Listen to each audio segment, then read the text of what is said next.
Hey, welcome, all my right thinkers. Thanks for tuning in to check out your boy Pfunk out here in my lab where I do what I do for you. In the wee hours of the morning, the sun's coming up, so we catch it up. Yeah, I'm naked. Ain't nothing but the jury. That's another story. Let's get with the lesson. I got a good one for you today. Hope you got a few minutes. I'm gonna take a little bit of your time. I'm gonna read a few pages out of my book to get this lesson I call numbers, mystical numbers. But let's go. Writers in 25 rules live by storytelling. Story with a message and a story for life. This is going to be a good lesson for you. Hope you enjoy it. You know what I'm talking about. Let's go.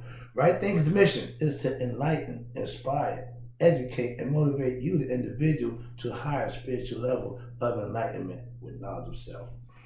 Right Thinker's way of life through mental and spiritual disciplines. Practice when daily will help and guide you to obtain your goal of reaching spiritual enlightenment, aka know thyself. That's my mission, to do just that, to get you to do just that. My job is to give it to you, your job is to receive it, use it, and become it. Knowing thyself. A person who knows not, and knows not that they know not, is foolish. Disregard that. A person who knows not and knows that they know not is simple. You teach them. That's why I do what I do for you. I got you. A person who knows not and believes that they know is religious or dangerous. Again, avoid them. I do. A person who knows but knows not that they know is asleep spiritually. I can awaken them spiritually. I'm a spiritual alarm clock. I wake you up to yourself with knowledge of self. A person who knows and knows that they know, wise, follow them. All these persons, right thinkers, reside in you. Know thyself, and to Maya, be true. Got to have balance in your life in order for it to work. Speaking of balance, we're going to do a little thing called the sacred numbers of creation. Important subsets or concepts and abstract concepts or views that we use to philosophically give you knowledge and understanding that you can manifest for yourself. Watch this. Start back here. I'm in the book Tree of Life. Back home, doing what I do, giving my lessons. All right. Let me start with the Creator. The Supreme Being is really not part of the creation, and in absolute terms, it's not counted as one of the Neteru. So it's not counted. That sound like this here, that's infinity. Okay. The Supreme Being, watch this, is the transcendental principle engendering creation. Noon, what we call, y'all call the abyss, we call it the noon. Noon is the infinite source of material for creation. That means everything gonna come out of the noon. Okay, understand that. And Ra Tem is the unitary, solitary, individuating principles emerging from the noon. Ra, power, Tem, remember them? Okay, watch this. Now, Noon and Ra and Tem are essentially aspects of the same supreme being. Watch this. Creation is given value due to what? The presence of the self, who is the absolute reality which sustains creation. We call him God. They call them the Netter, the Nebinger, the absolute, okay, the supreme being. They didn't have God at this time. It's a God. God just identifies the supreme being for us to recognize. Okay, watch this now. Creation is giving value. Okay, excuse me. Watch this. Okay, considering the high God, the demiurge, who is what? The manifestation of what? The supreme being when? In time and space. Us, human beings. All right. Now, as number one, the principle of what? Fullness. Haru-ur. Haru-ur is your spirit fully awakened as an adult here in time and space. That's what everybody wants to be. Watch this. Haru-ur then becomes what? Number 10. 1 plus 0. This is why the ancient Egyptian mystical philosophy, watch this, the number 10 is special to who? Haru. You and God become one. 10. Thus, Haru signifies what? fullness and completion. Where? In time and space. Here on earth. I get excited, so I gotta calm myself down. Alright. While Ra relates to what? Fullness that what? Transcends what? Time and space. This is the original teachings whereby the Buddhists, the Hermetic philosophies, the latest version of the Kemetic ancient Egyptian mystical philosophies, and even later on Christianity derived all their teachings as above, so below. Okay, here's another one for you. And I am Alpha and Omega. We said that way before the biblical term came up, way before your God considered he was a, we already knew this ancient times. Okay, moving on. Now, having discovered Shita Akhet, which is what?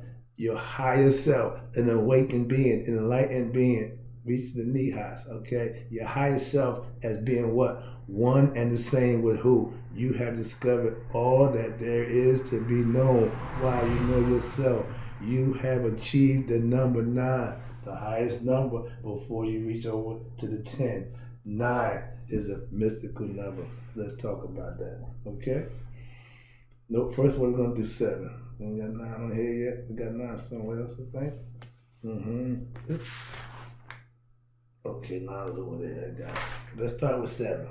From the sacred numbers of the Paute, which is also given the number 7, the number of the god, goddess, the number 7 relates to what? The 7 aspects of creation. When I keep telling my people, there was only 7 visible planets at that time. And it is important to realize that Ra has what? 7 Ba, or souls. The number 7 is related to the 7 psycho-spiritual energies, aka chakras, which sustain what? Human life.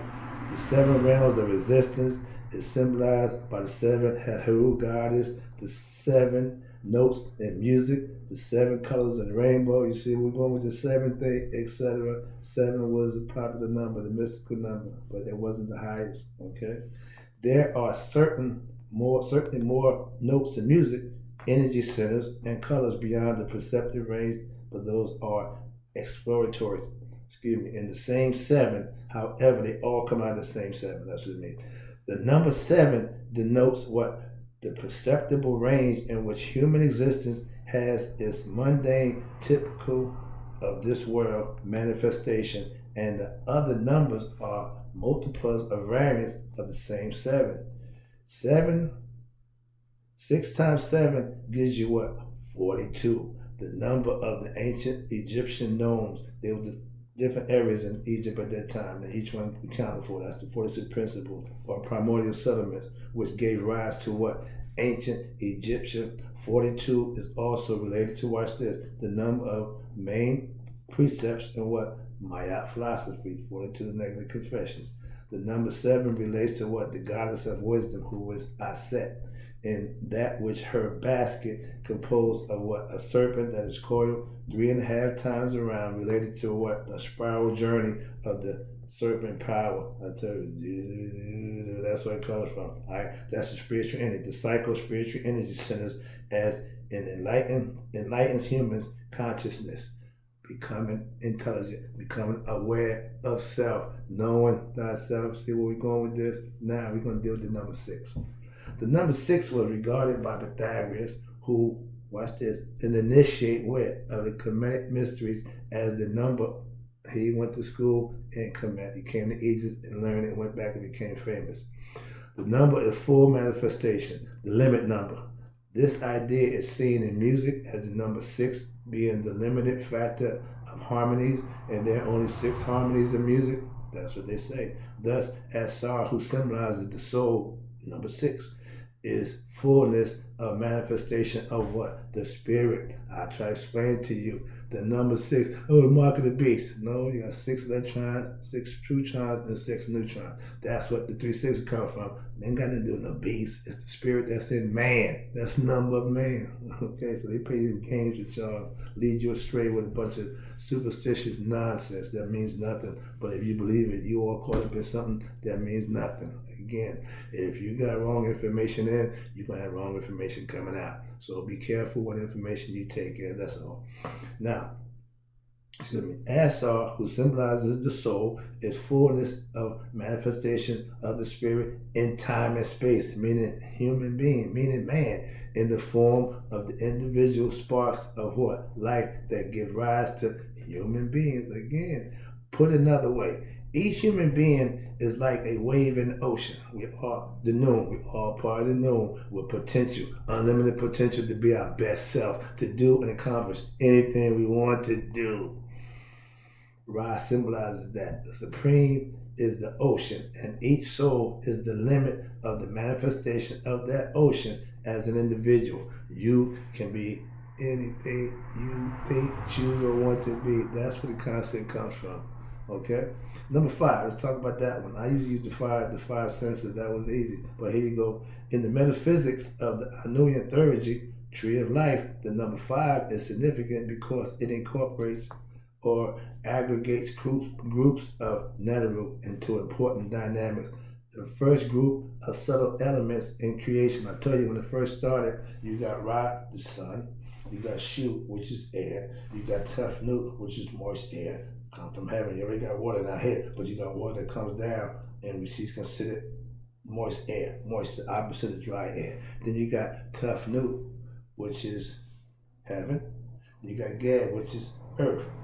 Those are the 5 elements that nature, God, put in place before he even started man. We had the 6th element. Again, 6. So I just went through that. The grouping of gross elements, which was the first 5 was the subtle elements. The next group is the 5 subtle, the 5 human elements. You have Asar, Aset, Set, Nephthys, and again, Haru-Ur. That means he's grown. Haru-Perket is the baby that Isis and Asar create. But Haru-Ur with the concept of where the end you're going to be the adult spiritual person, you Haru-Ur. Okay? Now, number 4. The number 4 is the number of what? Creation. Gad, that's your boy. He earth. He the one with the duck on top of his head. Elias, the great cackle. But that's another story. But yeah, everybody have a headdress. His headdress is the goose. All right?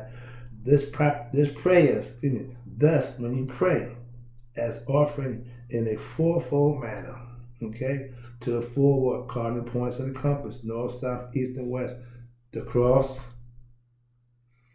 we ain't going there, but yeah, that's the 4, okay. This practice thereby fills creation with what? The utterance and the vibrations and their vibrations. The number 4 is also significant in that it represents the what? The 4 corners of the obelisk of the Anuyan theurgy, symbolizing what? The 4 cardinal points, thus all physicality. You nail to the cross, and the spirit is inside the body, and it's nailed to the cross. All right, symbolically. Let's deal with the number 3, my favorite, the Trinity. The number 3 is the number of the cosmic Trinity. Okay, when we understand Amen, the hidden one, we got Ra, the visible one, which is the sun. Then you got Ptah, the self-creator. This is how it's done. And in the creation of Trinity, Khepri, Ra, Tem, the Trinity relates to the modes of consciousness. Khepri, sunrise. Ra, high noon. Tem, sunset. Another way, newborn. Khepri, newborn. Ra, prime in life. Tem, old age. All Trinity. The Trinity relates, watch this, to modes of, again, consciousness. Seer, the concept. Seeing, the physical. And sight, or the object, which is interacting, which is the medium, which is us when it comes to that. You see, you seer, seeing, and the object, which is us. And the modes of, watch this, of matter. Harmonious, agitated, and sedentary. Means moving, not moving, and able to go either way. Okay, working together. Harmonious means working together. Agitated means it's agitated. Sediment means settle. This is why man, earth, Gad, they made woman Mother Earth, but Gad is why men is on the bottom and the females on the top. Earth still. Women, you get the concept. A lot of times people misinterpret and give you that stuff. You be thinking one thing. Again, be careful where you get your information from. Watch this. Now, these principles governed by manifestation of consciousness as it differentiates into the various forms referred to as matter. Further, the number 3 relates to what? The father, the mother, male, female, and the offspring, the child.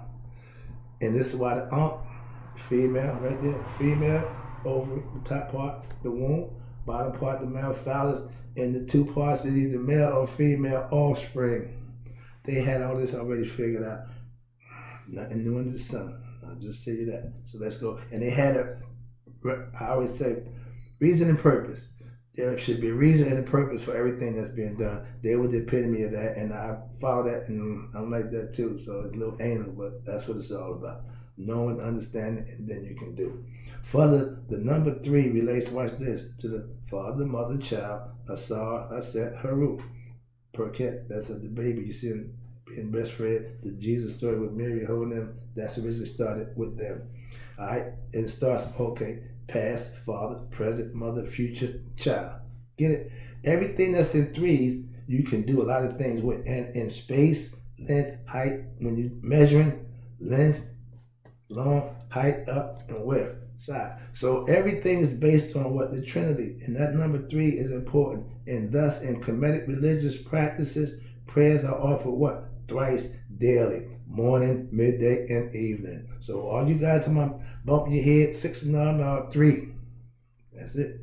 The 4 corners is 12 when you do 3 times 4. So that's the zodiac. So all the numbers, trust me, numbers don't lie. Numbers are honest, okay? Now, in musical consonants, this means that even though there are many, there may be a duality present, self and other, all you have is unison of 2, which is essentially equal to the original 1.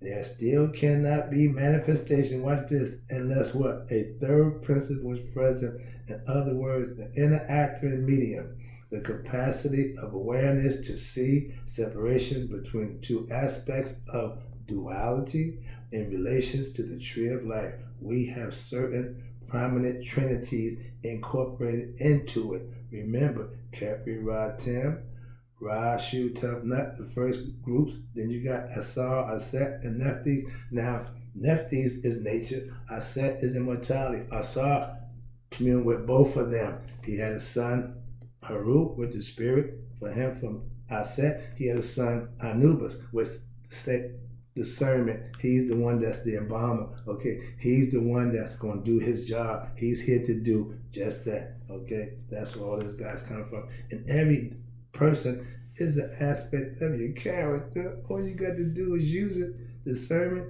Anubis.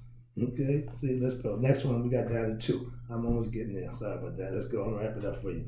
From the number 3, we are further reduced to what? 2, symbolizing what? Duality. Okay, when God came out of the noon, when Ra came out, the first thing he did was stand on Mayat. Okay, understand that. You see him on the pedestal, that's Mayat. She represents reciprocity and all the good stuff, that's divine. But she's the concept for duality. Why? She gives balance and makes you have a choice that you can have. Again, free will. God gave you that. In Kemetic philosophy, watch this. This number is referred to as what? The 2 things that came into being in this land.